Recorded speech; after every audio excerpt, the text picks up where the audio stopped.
राजधानी के press club में एडवोकेट सुदीप श्रीवास्तव ने प्रेस कॉन्फ्रेंस करते हुए हसदेव अरण्य क्षेत्र में कोयला खदान आवंटन को लेकर छत्तीसगढ़ सरकार पर जमकर निशाना साधा।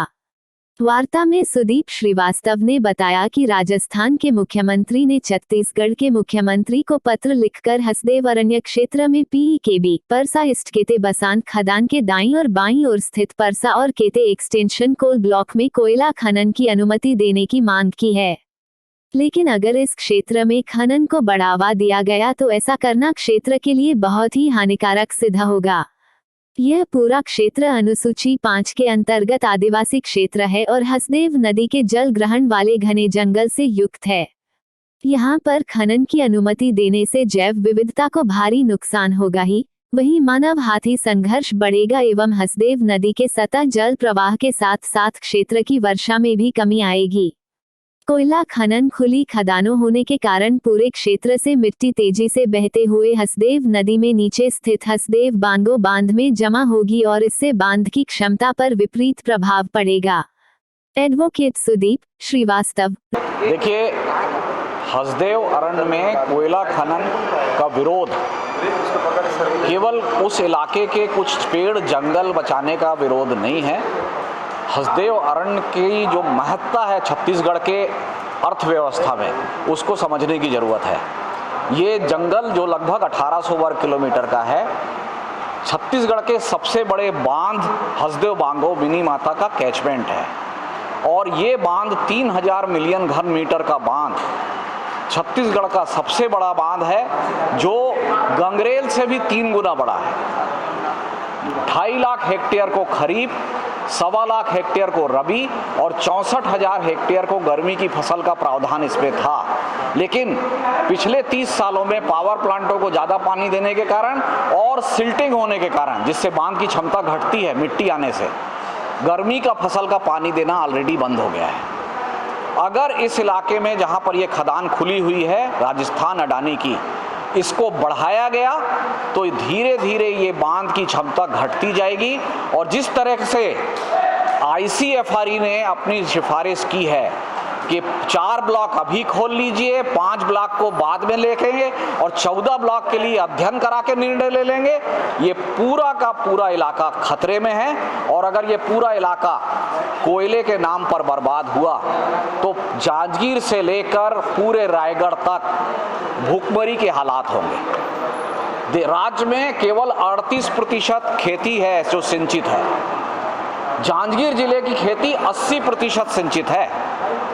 दूसरी बात यह है कि जो WII की रिपोर्ट आई है 2019 में, उसने रिपोर्ट बनाई और कहा कि ये सबसे बड़ा कॉरिडोर है पेंच से लेके पलामू तक। इसके बीच में खनन होने से हाथी उन इलाकों में जाना शुरू करेंगे जिन इलाकों में अभी तक नहीं गए।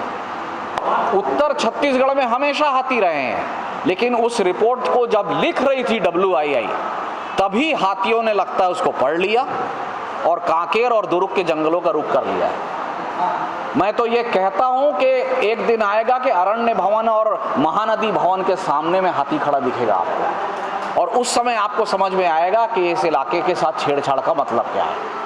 तीसरी चीज ये है कि राजस्थान को कोयले की जो जरूरत है वो सुहागपुर के कोल फील्ड में और बहुत सारी जगह से पूरी हो सकती है, जहां उनको 200 किलोमीटर भाड़ा भी कम पड़ेगा और अडानी के साथ जो एग्रीमेंट है उसमें वो अपने ही कोयला अडानी से खरीद रहे हैं।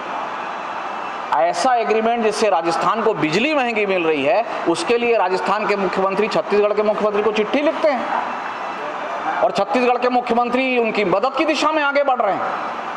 तो ये जनता का कहीं हित नहीं है, केवल एक और एक समूह के हित में ये काम हो रहा है। और अगर ये हो रहा है तो इनके बीच में क्या नापाक रिश्ता है, ये उजागर होना चाहिए। ये जो समूह है तो क्या राज्य सरकार मदद कर रही है? बिल्कुल मदद कर रही है राज्य सरकार। राज्य सरकार ने जो रिपोर्ट प्रस्तुत की है कि एनवायरमेंट क्लियरेंस की कंडीशन को नुकसान वायलेट नहीं किया गया है, जबकि आप जाके देखिए खुलेआम कोयले का गंदा पानी नाले में जा रहा है, नदी में जा रहा है। ऐसे बहुत सारी चीजें हैं जहां पर स्पष्ट होता है कि अडानी समूह के लिए छत्तीसगढ़ की सरकार बहुत सॉफ्ट चल रही है।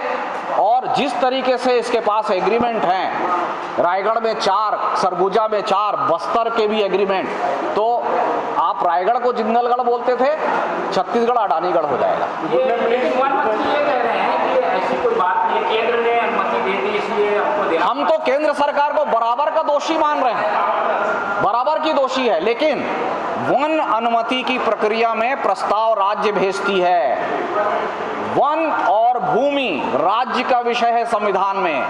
कोल बीरिंग स्टेट अगर अपना पैर फंसा दे कि नहीं ये जगह हम नहीं करेंगे, और वो कर सकते हैं, क्योंकि छत्तीसगढ़ के 57,000 मिलियन टन कोयले में से केवल 5,000 10% से भी कम हसदेव के नीचे है। कोई बाध्यता तो नहीं थी कि केंद्र ने दे दिया इसे राज्य को भी? कोई बाध्यता नहीं है, कोई बाध्यता नहीं है। बारदाने के लिए लड़ने आप जा सकते हो, और किसान समर्थक सरकार है और किसान का पानी खराब होने वाला है, जमीन खराब होने वाली है, तब आप स्टैंड नहीं ले रहे। एनजीटी में मेरे याचिका पर इस खदान को की अनुमति को निरस्त किया गया था और कहा था कि WII और ICFRE स्टडी करेगी। आज WII की स्टडी ये कह रही है कि पूरा इलाका बंद होना चाहिए। ICFRE ने सभी चीजें वही कही हैं, केवल सिफारिश में कहा कि चाहो तो 4 में कर लो। तो उसकी आड़ लेकर WII के लिए सरकार बोल देती है कि हमने तो उससे स्टडी नहीं कराई। अगर स्टडी एनजीटी के जजमेंट के आधार पर हुई है तो WII की रिपोर्ट को संज्ञान में लेना पड़ेगा। इस मामले में इन दोनों रिपोर्ट को याचिकाकर्ता होने के नाते पहले मुझे प्रस्तुत देना चाहिए था। मुझे कोई ऑफिशियल कॉपी नहीं दी इन लोगों, और मैं इस बात को सुप्रीम कोर्ट के संज्ञान में लाऊंगा कि ये रिपोर्ट के आधार पर उसको क्लियरेंस देने के लिए आगे बढ़ रहे हैं, जबकि उस इलाके में क्लियरेंस नहीं होना चाहिए। For more news updates, do subscribe, like, share and comment. Clipper 28